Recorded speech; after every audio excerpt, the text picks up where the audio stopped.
안녕하세요, 여러분. 오늘은 조금 특별한 이야기를 들려드리려고 합니다. 이 이야기는 오랜 세월 가족을 위해 헌신하며 살아온 한 여성의 이야기예요. 하지만 어느 순간 그녀는 자신을 되찾기로 결심했죠. 이 이야기는 저처럼 오랜 시간 희생하며 살아온 분들, 특히 시니어 분들에게 작은 용기를 드릴 수 있을 거라 믿습니다. 혹시 구독과 좋아요 잊지 않으셨죠? 여러분의 작은 응원이 저에게 큰 힘이 됩니다. 자, 그럼 이야기를 시작해 볼까요? 문이 잠겨 있었다. 엄마, 문 좀 열어주세요. 왜 안 열리는 거예요? 밖에서 사위들과 딸들의 목소리가 들렸다. 하지만 나는 거실 소파에 앉아서 조용히 그 소리를 듣고 있었다. 엄마, 혹시 무슨 일 있는 거 아니에요? 대답해 주세요. 평생 이런 적은 없었다. 68년을 살면서 가족들을 문 밖에 세워둔 적이 있었던가?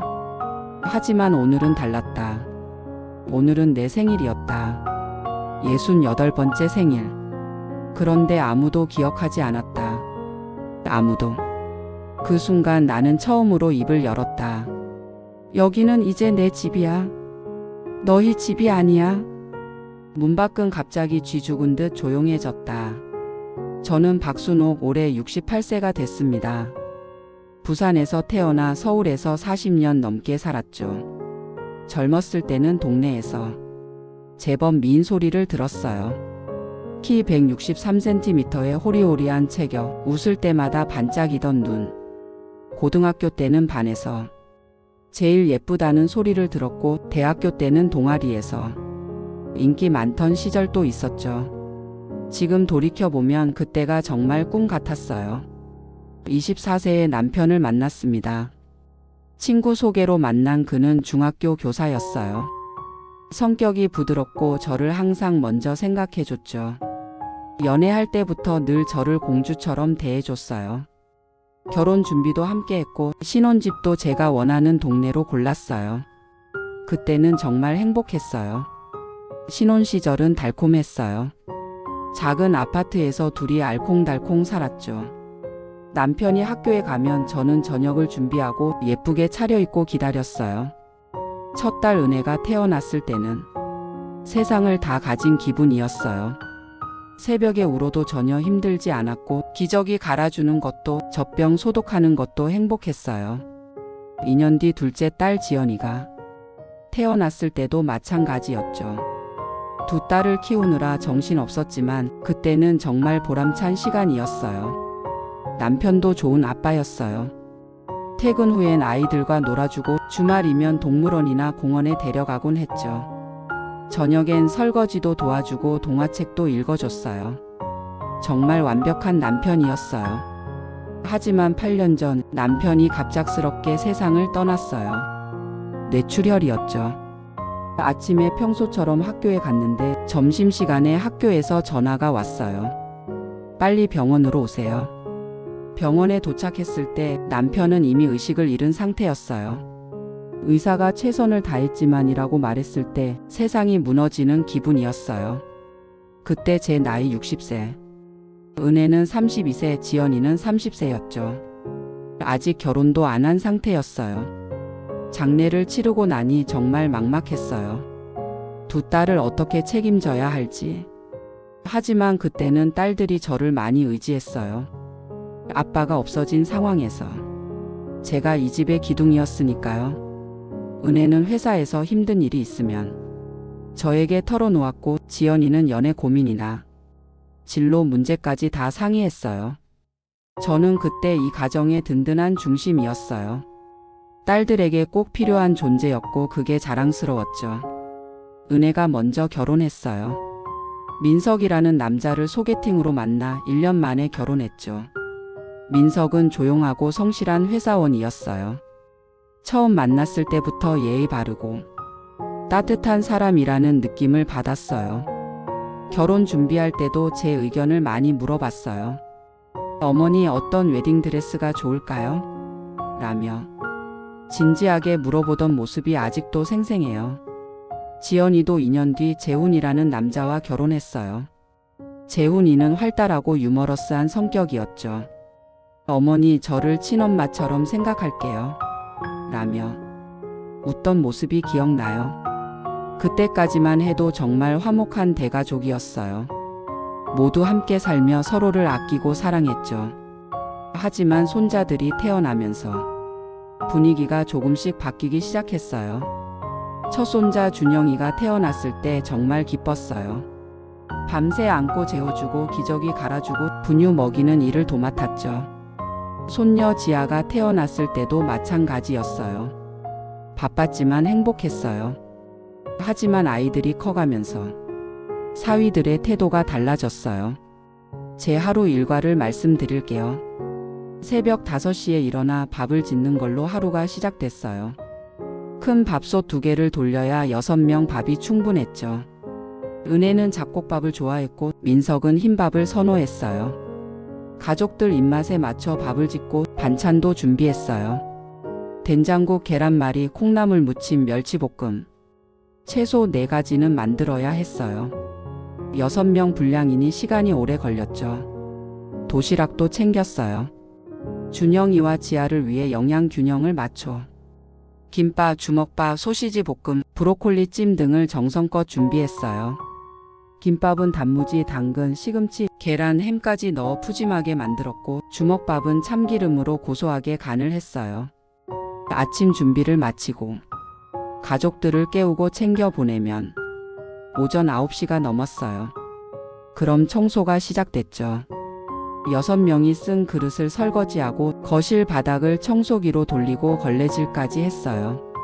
화장실은 변기, 세면대, 거울까지 구석구석 닦았고 부엌은 싱크대와 가스레인지를 깨끗이 정리했어요. 빨래도 매일 2-3번 돌렸어요. 속옷, 겉옷, 양말을 분리해서 세탁하고 민석의 와이셔츠는 손빨래로 다림질까지 했죠. 빨래를 개고 각자 방에 정리하는 것도 제 몫이었어요. 오전이 끝나면 장을 보러 나갔어요. 신선한 고기, 생선, 채소를 골라서 양손 가득 짐을 들고 왔죠. 집에 와서 재료를 정리하고 저녁 준비를 시작했어요. 메인 요리 하나, 국물 요리 하나, 반찬 3가지를 기본으로 했어요. 은혜는 맵지 않은 음식을 좋아했고 재우는 고기 요리를 즐겼어요. 아이들은 또 다른 입맛이 있었죠. 불고기를 하면 된장국, 시금치 나물, 김치, 멸치볶음을 곁들였어요. 아이들 간식도 챙겼어요. 과일을 깎아 예쁜 접시에 담거나 떡볶이, 라면을 만들어줬죠. 간식 먹으며 아이들이 학교 얘기를 하는 시간은 참 행복했어요. 저녁 식사는 하루 중 가장 보람찬 시간이었어요. 가족들이 모여 제가 만든 음식을 맛있게 먹는 모습을 보면 피로가 싹 가셨어요. 특히 준영이와 지아가 할머니 밥 최고예요. 라고 할 때는 정말 뿌듯했죠. 식사 후 설거지는 또 다른 대작업이었어요. 냄비, 프라이팬, 그릇, 젓가락까지 설거지통이 넘칠 정도였죠. 모든 일을 마치고 나면 밤 10시가 넘었어요. 아이들 동화책을 읽어주고 재워놓고 나서야 제 시간이 생겼지만 너무 피곤해서 TV를 보다가 잠들곤 했어요. 그런데 언제부턴가 변화가 생겼어요. 처음엔 사소했죠. 사위들이 고맙다는 말을 점점 안 했어요. 민석은 집은 항상 깨끗해야 해요. 손님 올 때 창피하니까요 라며 지시하듯 말했어요. 재우는 저녁은 6시 정각에 맞춰주세요. 준영이 학원 때문에요 라며 시간을 재촉했죠. 어느 날 민석이 우리 옷은 따로 빨래해 주세요. 어머니 옷이랑 섞이면 안 되니까요 라고 했을 때 가슴이 철렁했어요. 한 집에 살면서 빨래도 따로 해야 한다니. 은혜도 달라졌어요. 엄마 오늘 좀 바빠서 지아 좀 봐주세요 라며 당일에 갑자기 부탁했어요. 제가 아파도 엄마 저녁은 꼭 챙겨야 해요. 애들이 배고프면 안 되잖아요 라고 하더군요. 딸들도 점점 요구만 늘어났어요. 예전엔 엄마 고생했어 라며 위로했는데 이제는 엄마 준영이 도시락에 햄 더 넣어줘 같은 지시뿐이었죠. 가장 충격적인 순간은 제가 감기에 걸렸을 때였어요. 38도 열에 온몸이 쑤셨는데 민석이 첫 마디가 저녁 준비는 어쩌실 건가요? 였어요. 제 건강보다 저녁밥이 더 중요했던 거죠. 결국 아픈 몸을 이끌고 밥을 차렸어요. 아무도 제 상태를 걱정하지 않았어요. 오히려 반찬이 좀 적네요라며 불평했죠. 또 한 번은 무거운 장바구니를 들다 허리를 삐끗했어요. 꼼짝할 수 없을 정도로 아팠는데 재훈이 내일 회사 동료들 온다던데 집 청소는 어떻게 할 건가요? 라고 물었어요. 제 허리보다 청소가 우선이었던 거예요. 진통제를 먹고 억지로 청소했어요. 결정타는 제 67번째 생일이었어요.